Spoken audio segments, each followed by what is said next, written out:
लगता है उनको एक्चुअली वो जब पैदा हुए थे ना तब डिफेंडर में ही उन्होंने सीधा पैर रखा था, इसलिए वो डिफेंडर करते हैं।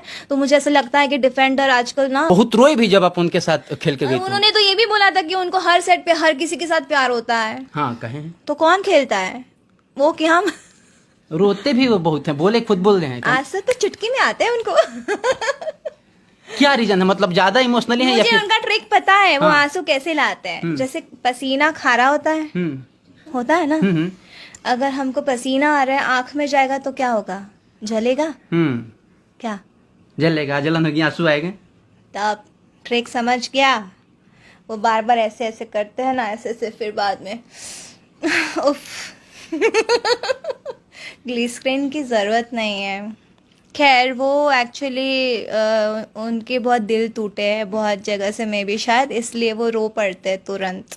एक बात एक बात और है, ऊपर से उनको बीवी भी कलयुग वाली मिल गई है तो और ज्यादा उनको तकलीफ होती है। ये बात तो वो कहे भी हैं। इसलिए तो बोल रही हूँ मैं, कहाँ अपनी मनगढ़ंत कहानी बोल रही हूँ। उन्हीं का कहना है ना कि मेरी बीवी कलयुग की है, तो शायद इसलिए उनको रोना आता होगा। एक सवाल है कि आप भोजपुरी के नए नए कलाकारों के साथ काम करना शुरू किया, उस चीज को कहते हैं कि डिफेंडर से उतर के सीधे ऑटो में बैठ जाने वाले से हम बात नहीं करेंगे। आपको लग रहा है कि डिफेंडर से उतरी और ऑटो में बैठ गई, वो इस संदर्भ में कहें कि नए कलाकारों के साथ आप काम करने मैं लगे? आज भी ऑटो में बैठ के जाती हूँ, मुझे बहुत अच्छा लगता है। मैं जमीन से जुड़ी हुई हूँ। मैं पैदा होते थोड़ी ना मैं डिफेंडर में बैठ गई या कहीं पे भी बैठ गई हूँ। मैं पैदा हुई हूँ, मेरे पापा के पास साइकिल थी, उसके बाद ल्यूना खरीदी, फिर काइनेटिक खरीदी, उसके बाद स्कूटर खरीदा, उसके बाद फिर हीरो होंडा खरीदा होगा, फिर वो कौन सा एम्बेसडर खरीदा, फिर स्टीम खरीदा, उसके बाद मारुति वैन भी खरीदी हम लोग ने। तो धीरे धीरे धीरे ग्रो होता है ना। आज मैंने मर्सिडीज खरीदी है तो धीरे धीरे ग्रो होता है। मतलब कोई अफसोस नहीं है, अच्छा लगता है, गर्व है कि हम ऑटो में बैठते हैं। नहीं, मैं आज भी मम्मी के साथ अगर मैं कहीं जाती हूँ मीटिंग शूटिंग के लिए, मैं ऑटो से जाती हूँ। उसमें क्या है, बॉलीवुड के आर्टिस्ट लोग ऑटो से घूमते हैं, क्या प्रॉब्लम है ऑटो में? तो ये कैसे आप देखते हैं, मतलब नए कलाकारों के साथ आप लोग जो नामी चर्चित कलाकार हैं वो काम करेंगी तो इसको इस तरह से देखा जाएगा? सारी जी ना, मुझे लगता है उनको एक्चुअली वो जब पैदा हुए थे ना तब डिफेंडर में ही उन्होंने सीधा पैर रखा था, इसलिए वो डिफेंडर करते हैं। तो मुझे ऐसा लगता है कि डिफेंडर आजकल ना, मुझे ऐसा लगता है ना कि मैंने कहीं देखी है डिफेंडर ना, इसमें भी टूरिस्ट कार में भी चलती है। बड़े बड़े वीआईपी लोग जो होते हैं ना, जैसे हम लोग कैब लेते हैं वैसे वो डिफेंडर को कैब में समझते हैं। बड़ी बात कह दी आपने। तो सही बात है ना, मैं गलत कहाँ बोल रही हूँ यार। आउट ऑफ इंडिया में देखो ना, रेंज रोवर पकड़ लो या बड़ी बड़ी कोई भी कंपनी की कार समझ लो, वो कैब में चलती है। जैसे होटल्स ताज है और आरटीसी है या फलाना टिकाना, जितने भी ब्रांड्स है, जो भी है होटल्स बड़े बड़े, तो उनके पास रेंज रोवर, क्योंकि वीवीआईपी लोग आते हैं ना वहाँ पे, तो उनके लिए ये सब कारें रखी जाती है। देखा जाता है जो कलाकार हैं फीमेल में, वो पवन सिंह के साथ सिनेमा करेंगे तो खेसारी लाल के साथ नहीं मिलता है, और खेसारी के जो करीब है और उनके साथ जो सिनेमा करता है वो हीरो पे डिपेंड करता है कि वो लोग किसको कास्ट करना चाहते हैं। यहाँ पे वो सब मैटर नहीं करता है कि वो उसके साथ काम करिए तो वो ये नहीं लेंगे, वो उसके साथ काम करिए तो वो उसको कास्ट नहीं करेंगे। वो हीरो पे डिपेंड करता है, जहाँ उनका मन खुश होता है वो उनको कास्ट करते हैं, बात खत्म। लेकिन ये सब चीज देख कर दुख होता है काजल जी? मुझे बिल्कुल दुख नहीं होता।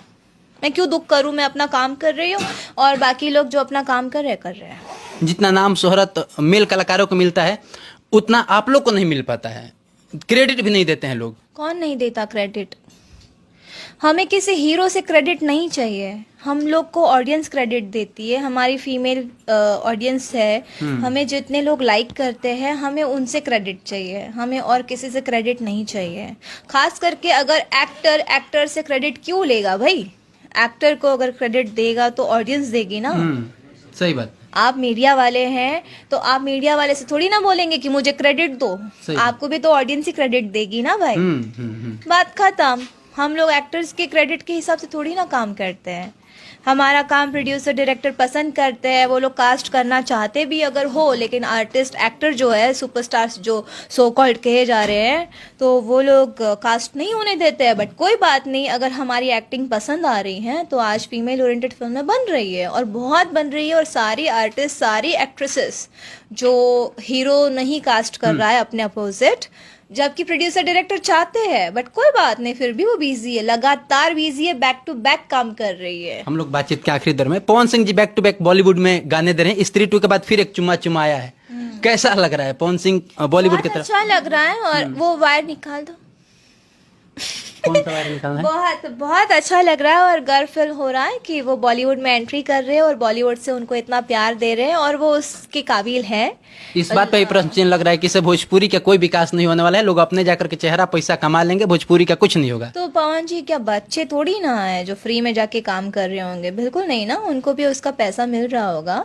सबको अपने काम का पैसा मिलता है, जो मेहनत करेगा वो फल पाएगा। अच्छा लगता है भोजपुरी जाकर के बॉलीवुड में एंट्री कर रही है, यहाँ पे लोग फैन फॉलोइंग की वजह से सिनेमा हिट हो गई स्ट्रीट 2 पवन सिंह के। मुझे ये बात समझ में नहीं आती, रवि सर ने भी तो जाके एंट्री करी है, मनोज तिवारी सर ने भी तो एंट्री करी है, तो पवन जी के एंट्री करने में इतनी प्रॉब्लम क्यों है?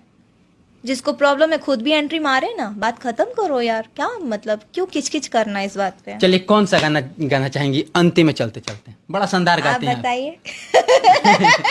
आप, आपका जो पसंद है वो बता दीजिए दर्शकों को, गा के सुना दीजिए। मुझे ऐसे याद नहीं आता।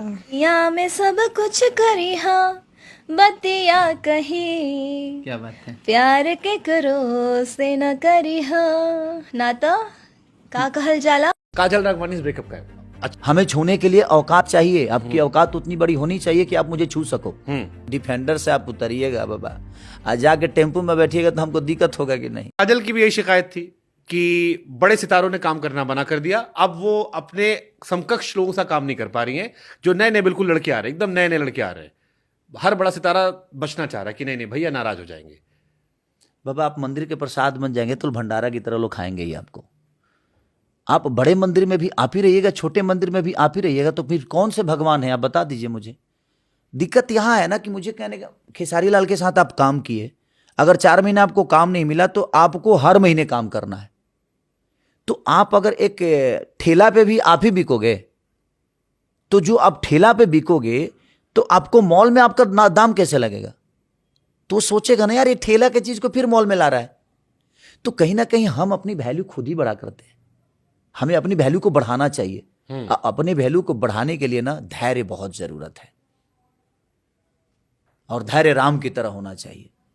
लक्ष्मण को बाण लगने के बावजूद भी धैर्य है कि भाई ठीक है कोई बात नहीं, ठीक है। धैर्य जरूरी है। बॉलीवुड में कपल्स भी जो होते हैं वो अलग अलग हीरोइन सा काम करते हैं। भोजपुरी में हमने एक ट्रेंड देखा है, निरहुआ जी हैं तो आम्रपाली के साथ ही काम करते थे, पवन एक जमाने में अक्षरा थे, आप एक जमाने में काजल के साथ ही काम करते थे, दबा बैक टू बैक सारी फिल्में।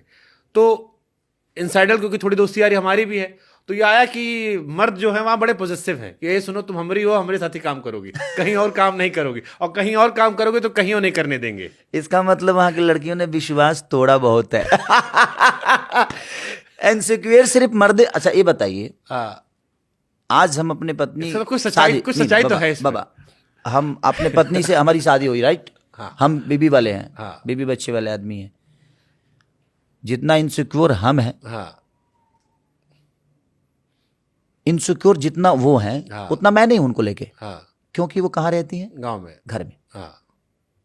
लेकिन अगर हमारी वाइफ इंडस्ट्री में होती, मान के चलिए कि मेरा शादी काजल से ही हो गया होता, मेरे जीवन में कोई लड़की नहीं होती या मेरी बीबी नहीं होती, अगर मेरी शादी काजल से हो गई होती, तो वो जहां काम करती इनसिक्योर हमें भी होता, हम जहां काम करते इनसिक्योर उनको भी होता है। एक ऐसा नहीं है कि लड़कों को इनसिक्योर ही है भाई। ये बताइए कि इनसिक्योर सिर्फ लड़का नहीं होते हैं, लड़कियां होती हैं। लड़कों को क्या होना है भाई? आजकल लड़कों के लोग कहते हैं ना, जैसे आप बोले ना कि भाई यहाँ भी इनको चाहिए, यहाँ भी चाहिए, वहां भी चाहिए, तो इनसिक्योर लड़के कैसे हो गए? उनको जब 10 जगह चीजें मिल ही रही है, आपसे बेहतर चीजें उनके जीवन में आ रही है भाई, जो भी नई हीरोइन आएगी, तुम हमारी रहो, हमारी बाकी भी हो जाए, लेकिन तुम परमानेंट वाली हो। ऐसा नहीं है बाबा, आखिर इंसान ही है ना, हम कोई घोड़ा है थोड़ी। अरे महाराज, हर रेस में दौड़ते रहेंगे हम, जहां भी हम बारात में भी दौड़ रहे हैं, हम रेस में भी दौड़ रहे हैं, ऐसा नहीं है। हमारा भी एक लिमिटेशन है, हमारा भी एक सम्मान है, और हमारे पास भी अपनी गरिमा है। सही बात। और हमें अपना सम्मान समझ में आता है, ये नहीं कि हम अपने सम्मान को हर जगह वैसे नीलाम कर रहे हैं। हमें छूने के लिए औकात चाहिए, आपकी औकात उतनी बड़ी होनी चाहिए कि आप मुझे छू सको। सही बात है। हम अगर आपको छूने की इजाजत दे रहे हैं तो आपके अंदर कोई बात होगी, या हम आपको प्यार करते हैं तब। ऐसे कोई किसी को कैसे छू देगा? भाई ये जमीन ऐसी है ना कि ये मॉल की जमीन है, इस पे दुकान लेने के भी समझना पड़ता है। और हम ऐसे फ्री में नीलाम नहीं कर सकते कि तुम भी दुकान ले लो, तुम भी ले लो, तुम भी ले लो। ये आपकी सोच है।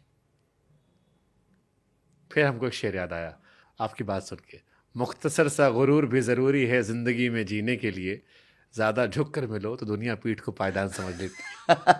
हाँ, इसीलिए उनको समझ में आता है। इनसिक्योरी उनको होनी चाहिए ना, क्योंकि हाँ हमेशा लोगों मर्द को। चलो सीधा पूछ लेते हैं, काजल राघवानी ब्रेकअप का है, अच्छा लोग पसंद कर रहे थे, अभी भी लोग लिखते हैं ग्रुप पे, आप भी कमेंट पढ़ते होगे, नीचे लिख के आता होगा कि साथ में अच्छे लग रहे थे, बड़ी पिक्चर है। ब्रेकअप की बात नहीं है। देखिए उनको भी लगा कि मुझे काम करना चाहिए हर जगह, क्योंकि देखिए होता क्या है ना, एक टाइम पे लगातार हम काम अच्छी अच्छी फिल्में कर रहे थे और जो हमारी जोड़ी पसंद भी आ रही थी। और नो डाउट काजल बहुत अच्छी एक्टर हैं, बहुत अच्छी पर्सनालिटी है, बहुत अच्छी डांसर है, वो बहुत अच्छा नेचर है।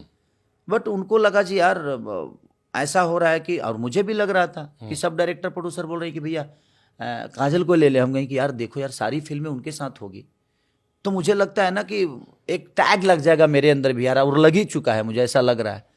तो बाकी लोग फिर नए नए कलाकार कैसे आएंगे, फिर इंडस्ट्री बड़ा कैसे होगा?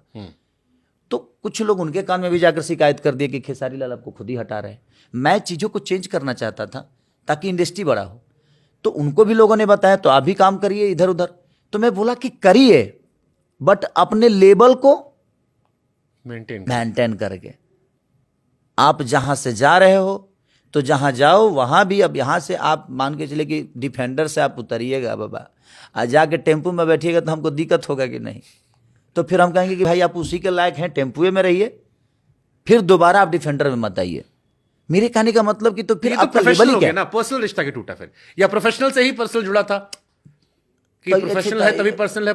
तो बाबा जी बताइए कि वो प्रोफेशन नहीं होता तो पर्सनल कैसे होता?